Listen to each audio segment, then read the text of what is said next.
जरा सोचिए, क्या एक ऐसा इलाज मुमकिन है जहां कोई डॉक्टर मरीज को हाथ लगाए बगैर एक संगीन चोट ठीक कर दे? आज हम एक ऐसी ही हैरत अंगेज कहानी को समझने की कोशिश करेंगे।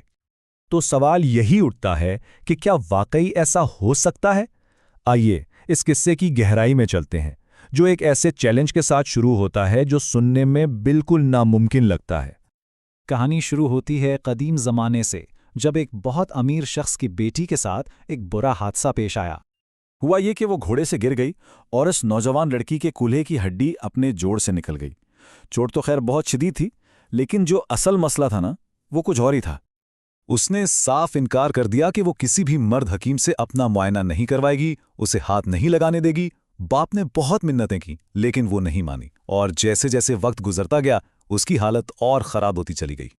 जब हर तरफ से मायूसी हो गई, तो बेचारा बाप इस दौर के सबसे मशहूर और ज़हीन हकीम बू अली सीना, जिन्हें हम इब्ने सीना के नाम से जानते हैं, उनके पास मदद के लिए पहुंचा। लेकिन हकीम ने एक अजीब ही शर्त रख दी।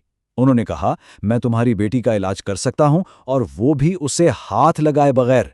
लेकिन मेरी एक शर्त है, मुझे शहर की सबसे मोटी, सबसे तंदुरुस्त गाय लाकर दो।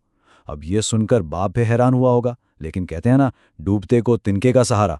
उसके पास इस शर्त को मानने के सिवा कोई और रास्ता ही नहीं था।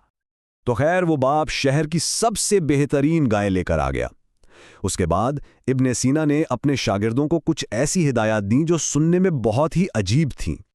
पहली हिदायत, 2 दिन तक इस गाय को घास का एक तिनका तक नहीं खिलाना, और दूसरी, 2 दिन तक उसे पानी का एक कतरा भी नहीं देना। शागिर्द तो ये सुनकर परेशान हो गए। उन्हें लगा कि ये बेचारा कीमती जानवर तो मर जाएगा, लेकिन उस्ताद का हुक्म था तो मानना तो था ही।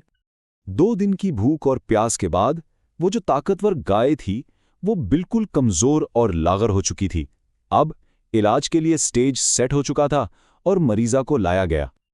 तो बाप अपनी बीमार बेटी को लेकर वहां पहुंचा, और फिर इब्ने सीना के मंसूबे पर अमल शुरू हुआ। सबसे पहले हकीम के कहने पर लड़की को एहतियात से उस कमजोर जानवर की पीठ पर बिठा दिया गया, और फिर इसकी टांगों को गाय के उस सिकुड़े हुए पेट के गिर्द रस्सी से खूब मजबूती से बांध दिया गया। और फिर अचानक उस भूखे प्यासे जानवर के सामने चारा और नमकीन पानी रख दिया गया। गाय तो जैसे दीवानी हो गई। वो तेजी से खाने और पीने लगी, और देखते ही देखते उसका पेट एक गुब्बारे की तरह फूलना शुरू हो गया। अब जैसे जैसे गाय का पेट फूल रहा था, रस्सियां टाइट होती जा रही थीं, और लड़की की टांगों पर प्रेशर बढ़ता जा रहा था। और फिर अचानक एक जोरदार खड़क की आवाज आई। लड़की इस झटके से बेहोश तो हो गई, लेकिन इलाज कामयाब हो चुका था। उसके कूल्हे की हड्डी बिल्कुल ठीक अपनी जगह पर वापस आ चुकी थी। तो आखिर इस मौजज़े जैसे लगने वाले इलाज के पीछे असली साइंस क्या थी? क्या जहानत थी उसके पीछे? देखिए, ये कोई मौजज़ा नहीं था। ये थी बू अली सीना की कमाल जहानत और साइंस की समझ। उन्होंने फिजिक्स के उसूलों को इस्तेमाल किया। पहले गाय को भूखा रखकर उसका पेट छोटा किया, ताकि लड़की को उस पर सही से बिठाया जा सके। फिर टांगों को बांधकर एक मजबूत एंकर पॉइंट बनाया। असल खेल उसके बाद शुरू हुआ। जब गाय ने तेजी से खाना पीना शुरू किया, तो उसका पेट फूलने लगा। इस फैलाव से एक मुस्तकिल लेकिन बहुत ताकतवर बाहर की तरफ प्रेशर पैदा हुआ, और इसी प्रेशर ने आहिस्ता आहिस्ता हड्डी को धकेलकर वापस उसके सॉकेट में फिट कर दिया। कितना सादा और शानदार तरीका था!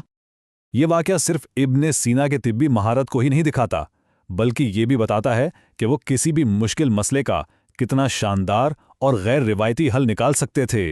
मतलब, आउट ऑफ द बॉक्स सोच की एक बेहतरीन मिसाल है ये। और ये कहानी एक सवाल छोड़ जाती है, हमारे कदीम इल्मो हिकमत में ऐसे और कितने अनमोल राज छुपे हो सकते हैं जो आज के दौर के बड़े बड़े मसलों का हल पेश कर सकते हैं? इस बारे में सोचना जरूर चाहिए।